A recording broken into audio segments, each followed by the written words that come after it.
गौतम बुद्ध का सारा उपदेश, सारी देशना एक छोटे से शब्द में संग्रहित की जा सकती है।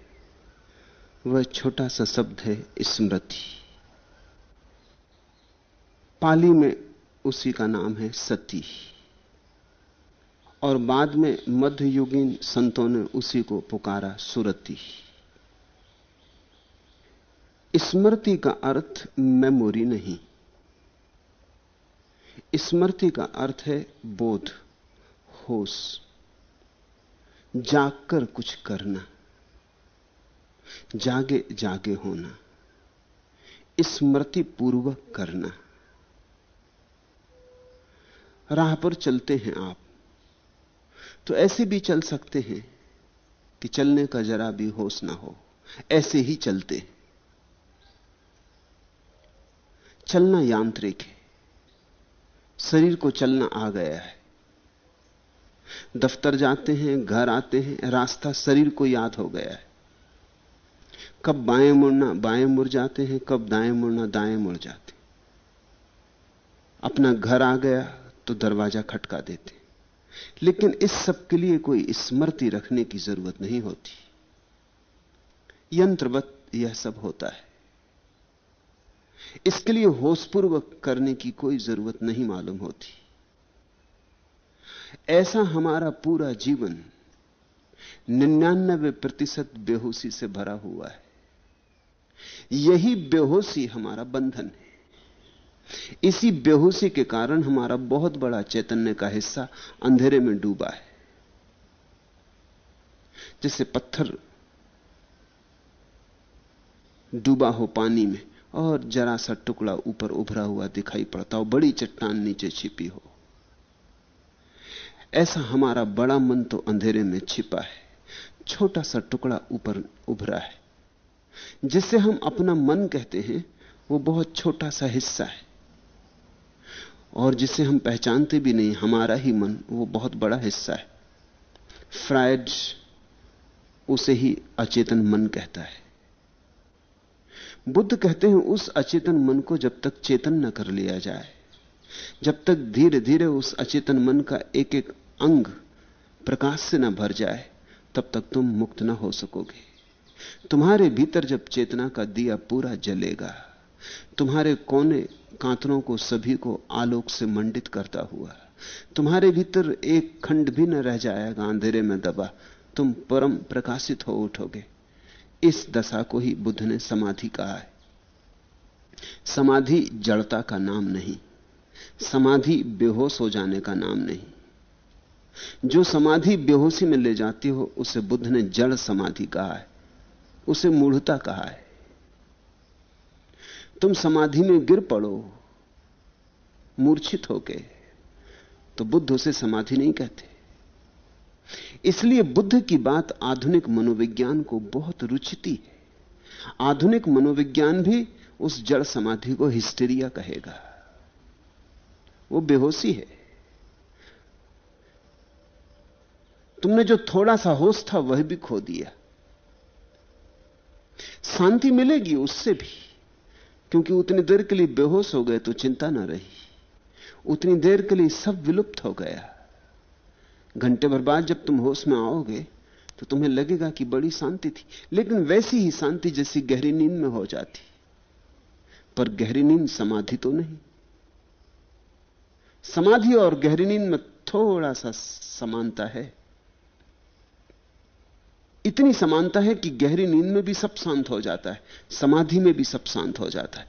लेकिन गहरी नींद में शांत होता है चेतना के बुझ जाने के कारण, और समाधि में शांत होता है चेतना के पूरे जग जाने के कारण।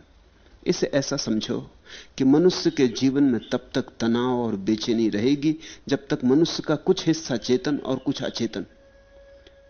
तो दो विपरीत दिशाओं में आदमी भागता है, चेतन और अचेतन। अचेतन अपनी तरफ खींचता, चेतन अपनी तरफ खींचता। इस रस्सा कसी में आदमी की चिंता पैदा होती, संताप पैदा होता, एंग्विश पैदा होता है।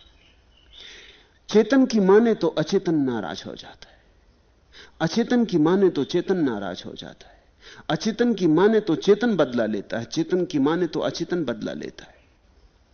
जैसे समझो, एक सुंदर स्त्री जा रही राह से और तुम्हारा मन लोभायमान हो गया, तुम कामातुर हो गए। ये अचेतन से आ रहा, ये तुम्हारी पशुता का हिस्सा है। ये उस जगत की खबर है जब न कोई नीति थी, न कोई नियम थे। ये उस चैतन्य की खबर है जैसा पशुओं के पास है। जो भला लगा, जैसा भला लगा, कोई उत्तरदायित्व न था। अचेतन कहता है इस स्त्री को भोग लो, चेतन कहता है नहीं, नीति है, मर्यादा है, अनुशासन है, तुम विवाहित हो, तुम्हारे बच्चे हैं। अब अगर तुम चेतन की मानो तो अचेतन बदला लेता है। अचेतन दुखी होता है, तिलमिलाता है, परेशान होता है, तुम उदास हो जाते हो। इसलिए पति उदास दिखाई पड़ते हैं, पत्नियां उदास दिखाई पड़ती हैं। अचेतन बदला लेता है।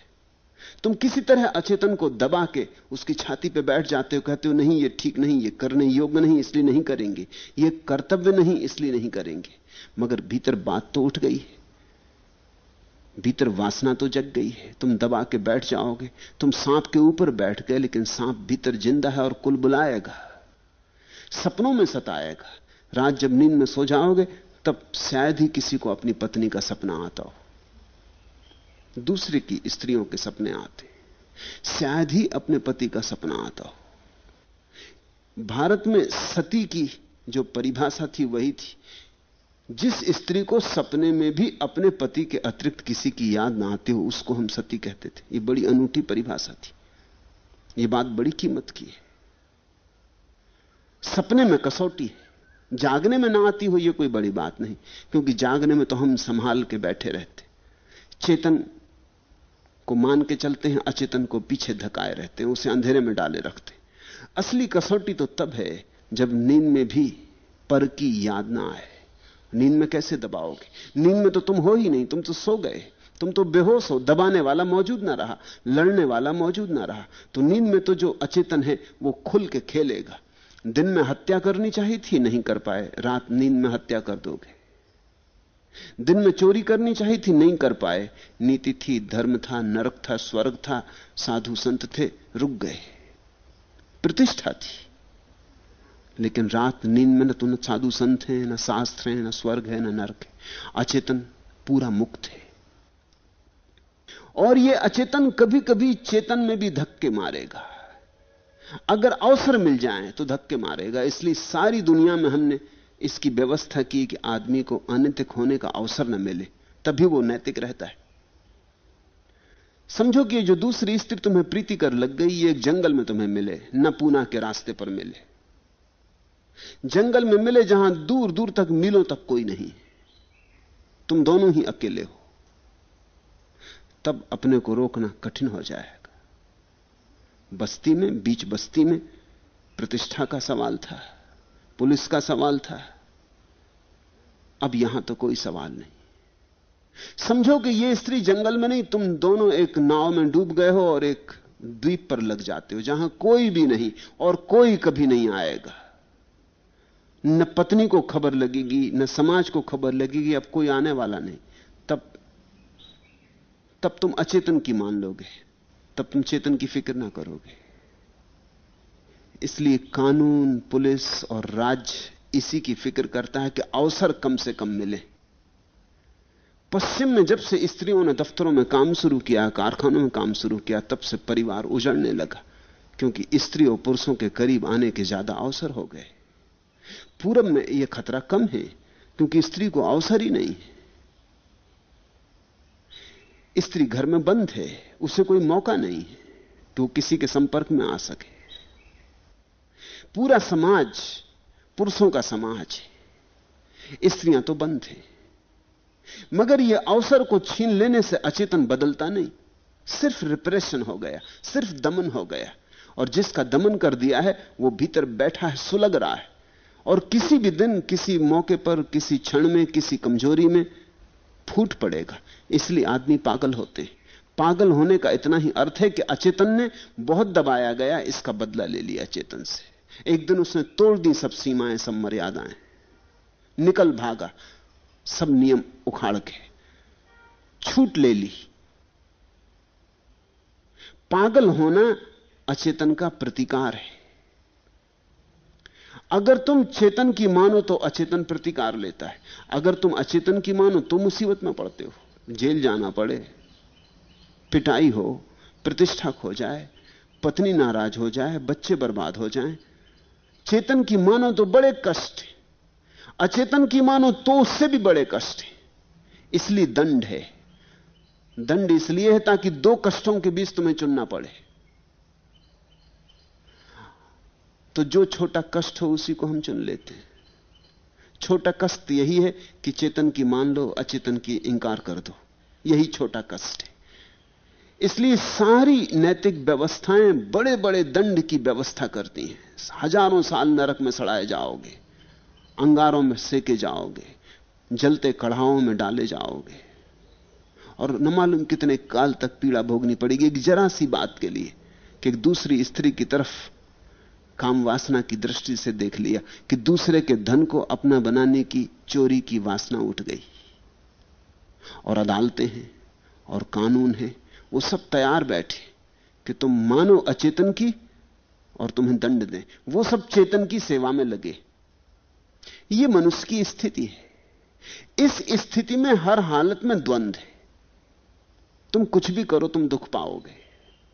इस स्थिति में सुख हो नहीं सकता। तो सुख के दो ही उपाय हैं। फिर एक उपाय यह है कि चेतन को भी अचेतन कर दो, तो तुम्हारे भीतर एक रास्ता आ जाए। यही आदमी शराब पी के करता है, या एलएसडी, या मारिजुआना, या गांजा, या भंग। यही आदमी नशा करके करता है। नशे का इतना ही अर्थ है कि वो जो चेतन मन है उसको नशे में डुबा दो, तो पूरा अचेतन हो गया। एक अंधेरी रात फैल गई। इसलिए अगर कोई नशे में कोई जुर्म कर ले तो अदालत भी उसको कम सजा देती है। वो कहती है इसका चेतन तो होश में था ही नहीं।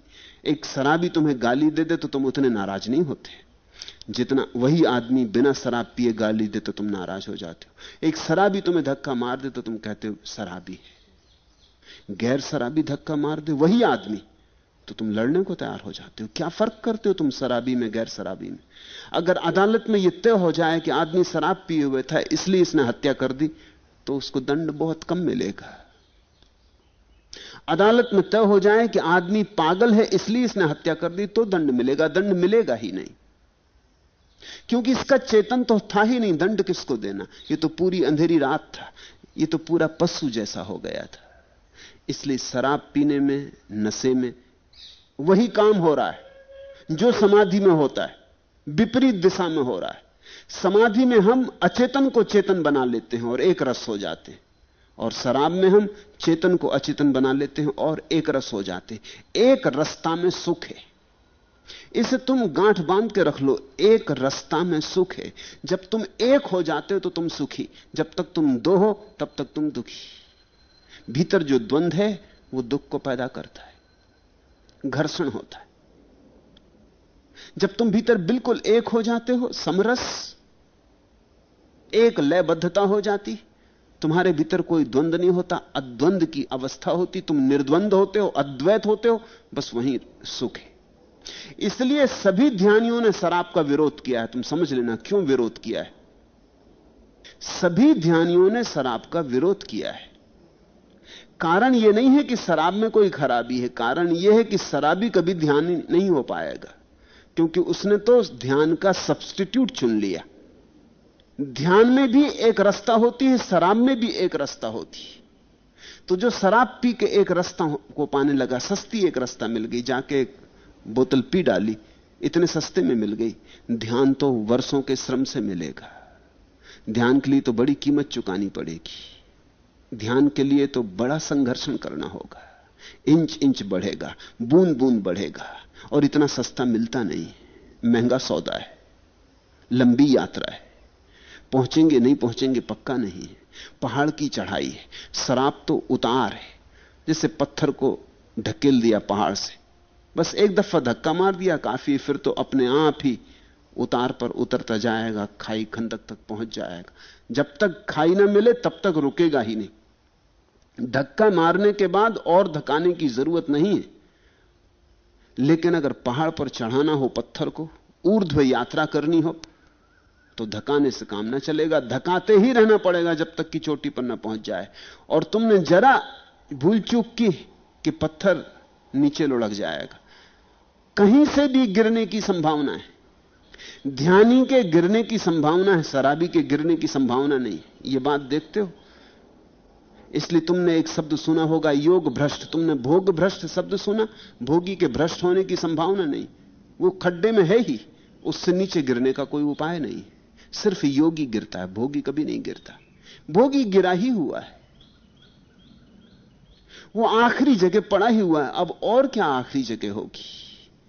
योगी गिरता है, योगी ही गिरता है। भोगी होने से तो योग भ्रष्ट होना बेहतर है।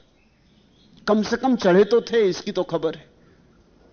गिरे सही, चले तो थे, उठे तो थे, चेष्टा तो की थी, एक प्रयास तो किया था, एक अभियान तो उठा था, एक यात्रा, एक चुनौती स्वीकार तो की थी। गिर गए, कोई बात नहीं, 1000 बार गिरो मगर उठ उठ के चलते रहना।